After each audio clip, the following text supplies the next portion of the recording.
संविधानाने दिलेल्या अधिकाराचा गैरवापर आणि लोकप्रतिनिधीकडूनच कायद्याची पायमल्ली।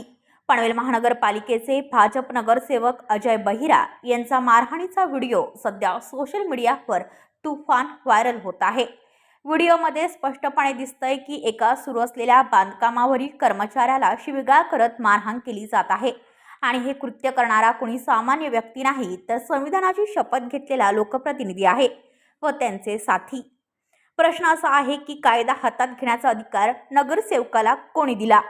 ही संपूर्ण घटना सीसीटीव्ही कॅमेऱ्यात कैद झाली असून त्या फुटेजमुळे आता बहिरा यांच्या अडचणी वाढण्याची चिन्ह आहेत। महत्त्वाचं म्हणजे अजय बहिरा यांचं हे पहिलंच वादग्रस्त प्रकरण नाही, याआधीही ते अनेक वादांमध्ये अडकलेले आहेत। लॉकडाऊन काळात नियमभंग करत पार्टी केल्याप्रकरणी त्यांच्यावर पोलिसांत गुन्हा दाखल झाला होता आणि आता पुन्हा एकदा कायद्याच्या चौकटीबाहेर जाऊन केलेली मारहाण सर्वसामान्य नागरिकांच्या सुरक्षेवर मोठा प्रश्नचिन्ह निर्माण करते। संविधान काय सांगतं? लोकप्रतिनिधी हा कायद्याचा रक्षक असतो, गुंडगिरी करणारा नव्हे। आता प्रश्न एकच आहे, कायद्याची अंमलबजावणी होणार का की पुन्हा एकदा राजकीय पद आड येणार? पनवेलकरांची नजर आता पोलीस प्रशासन आणि पक्ष नेतृत्वाच्या निर्णयाकडे लागलेली आहे।